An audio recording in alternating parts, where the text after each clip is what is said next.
Et l'on va donc commencer ce soir avec ce parfum de crise au sein du gouvernement fédéral, alors que la démission du secrétaire d'État à l'asile Theo Franken a été mise sur la table par certains, y compris par des membres du CDNV, qui fait partie du gouvernement fédéral ces derniers jours. Eh bien, hier soir est tombée la réponse du président de la NVA sur VTM, Bardo Wever, qui se montrait très clair. Si on demande à Theo Franken de démissionner, la NVA se retirera du gouvernement. Je suis très clair là-dessus. Et pour réagir à cette petite phrase avec nous en studio ce soir, David Clarinval, bonsoir. Bonsoir. Vous êtes député MR, vous êtes chef de groupe MR à la Chambre. Alors ça veut dire quoi quand on entend cela, quand on a entendu aussi ce qu'a dit le CDNV ce midi, disant qu'il ne demandait pas la démission de Theo Franken? Ça veut dire que Theo Franken restera au gouvernement, quoi qu'il arrive, quels que soient les résultats de l'enquête sur ce qui s'est passé avec les ressortissants soudanais qui ont été expulsés? Mais il ne faut pas mélanger les choses.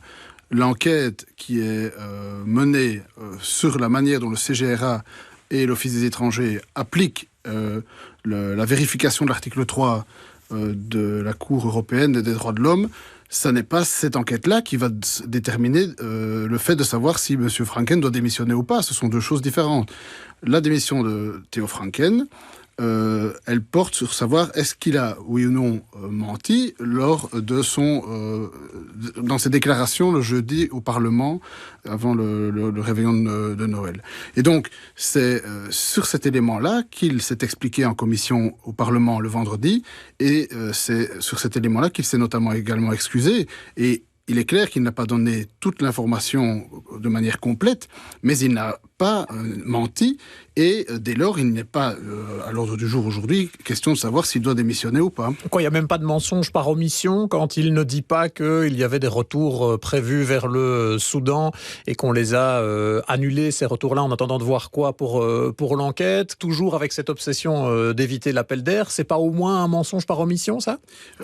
En tout cas, cela ne change rien sur la décision qui a été prise à ce moment-là, puisque le Premier ministre avait clairement dit il n'y aura plus d'expulsion tant que cette enquête n'aura pas été menée jusqu'à son terme. Et donc, cela ne change rien. Il n'y avait de toute façon plus de rapatriement qui était possible. Qu'il y en ait ou pas de prévu, c'est sur cet élément-là qu'il y a eu en effet un peu de versions différentes, mais cela ne change rien au fait que in fine, il n'y aura plus d'expulsion tant que cette enquête n'aura pas lieu. Mais il n'y a pas de faute politique, David Clarinval, s'il s'avère demain que l'enquête montre que les personnes qui ont été expulsées vers le Soudan l'ont été alors qu'il y avait des grandes questions déjà à l'époque sur les risques que cela pouvait générer pour elles. Et si elles ont effectivement été torturées à leur retour là-bas, est-ce qu'il n'y a pas une faute politique de la part du secrétaire d'État qui a voulu tenir bon dans cette ligne malgré les risques qui étaient pointés par plusieurs organisations déjà à l'époque? Mais ça, c'est l'enquête qui déterminera de savoir s'il y a eu ou non une vérification suffisante. Et donc, il y a... Mais donc, si il s'avère qu'on a été jusqu'au bout de cette expulsion alors qu'il y avait des doutes qui auraient peut-être dû faire prévaloir le principe de précaution, est-ce que ça, ce ne serait pas une faute politique qui pourrait valoir une démission ? Mais s'il y a en effet une procédure qui n'a pas été respectée, il faudra l'évaluer et il faudra veiller à ce que, à l'avenir, les procédures soient respectées de manière tout à fait conforme aux droits humains. Ça, c'est une chose. Mais il y a la question de la responsabilité politique. Et là, Bardo Wever nous dit, de toute façon, Theo Franken ne démissionnera pas, quel que soit le résultat de l'enquête. Dire ça ou dire... on n'attend pas les résultats de l'enquête et on veut qu'il démissionne.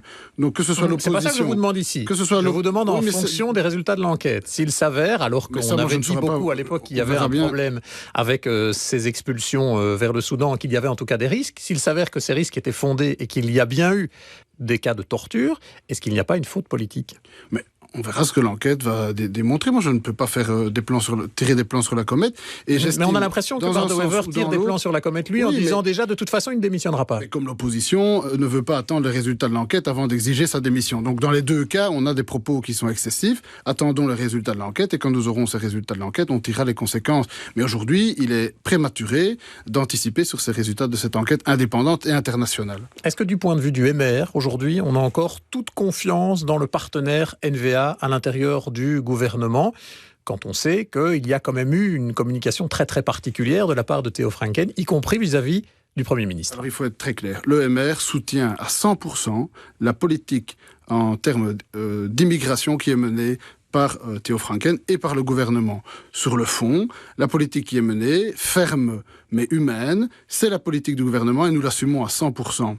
Maintenant, la manière dont Theo Francken communique de manière un peu abrasive, si je puis dire, ça peut parfois en effet susciter des commentaires. Mais en tout cas, sur le fond, en ce qui nous concerne, nous assumons à 100% cette politique parce qu'on ne veut pas créer un Calais à Bruxelles, on ne veut pas créer une jungle dans notre pays et avoir une politique irresponsable comme elle a été malheureusement parfois menée par le passé. Un dernier mot alors sur l'ambiance générale au sein du gouvernement fédéral et cette impression que c'est quand même la NVA qui dicte le tempo et hier Bardewever qui siffle la fin de la récréation en disant de toute façon, quoi que vous fassiez, Theo Francken ne démissionnera pas. Est-ce que c'est pas un moyen de remettre en cause l'autorité du Premier ministre de votre parti, Charles Michel, sur ce gouvernement ? Écoutez, l'article 1er du programme de la NVA, c'est le communautaire.